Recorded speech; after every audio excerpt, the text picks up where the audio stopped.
June 1ஆம் தேதி முதல் ரயிலில் விற்பனை செய்யப்படும் உணவுகள் விலை உயர்கிறது. முக்கிய செய்தியாக பார்த்து வருகிறோம். மேலும் தகவலை செய்தியாளர் ரமேஷ்குமார் வழங்கிட கேட்கலாம். ரமேஷ்குமார், வணக்கம். இந்த விலை உயர்விற்கான காரணம் என்ன? எவ்வளவு விலை உயர்த்தப்படுகிறது? முழு தகவலையும் சொல்லுங்க.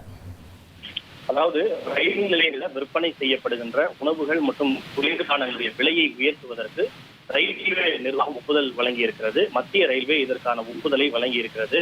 அதன் மூலம் வரும் ஜூன் 1ஆம் தேதி முதல் ரயில் நிலையங்களில் விற்பனை செய்யப்படுகின்ற அந்த உணவுகளினுடைய விலை கணிசமாக உயர்கிறது. இதற்கான காரணம், அந்த உணவு வழங்கும் நிறுவனங்கள் தங்களுடைய உணவுக்கான அந்த சேவையை மேம்படுத்த விரும்புவது மற்றொரு காரணம். மற்றொன்று அவருடைய செலவுகள் அதிகரித்திருக்கிறது. குறிப்பாக ஈரானிய போர் காரணமாக கேஸ் விலை உயர்வு, பெட்ரோல் டீசல் விலை உயர்வு காரணமாக செலவுகள் அதிகரித்திருப்பதால் அதை ஈடுகட்டுவதற்காக இந்த விலை உயர்வு என்பது அறிவிக்கப்பட்டது. அதன்படி ரயில் நிலையங்களில் தற்போது விற்பனை செய்யப்படுகின்ற வடாபாவ், இந்த வடாபாவ் என்பது வட மாநிலங்களில் ரயில்களில் பயணிகள் அதிக அளவில் விரும்பி உண்ணுகின்ற உணவாக இருக்கிறது. அது 13 ரூபாயிலிருந்து 20 ரூபாயாக உயர்த்தப்பட்டிருக்கிறது. அதே போல சமோசாவினுடைய விலையும் 21 ரூபாயாக உயர்த்தப்பட்டிருக்கிறது. பாவ்பாஜி, வெஜ் பீஸா போன்றவற்றினுடைய விலை 50 ரூபாயாக உயர்த்தப்பட்டிருக்கிறது.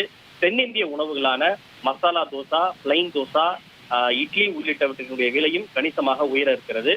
அதன்படி மசாலா தோசா இனி 35 ரூபாய்க்கும், சாதா தோசை 25 ரூபாய்க்கும், 2 இட்லி மற்றும் சட்னியுடன் கூடிய அந்த பிளேட் 30 ரூபாய்க்கும் கிடைக்கும் என தெரிவிக்கப்பட்டிருக்கிறது. அதே போல வெஜ் பஃப், இந்த ஜவ்வரிசியில் தயாரிக்கக்கூடிய வடை போன்றவற்றினுடைய விலையும் 20 ரூபாய் வரை உயர்த்தப்பட்டிருக்கிறது.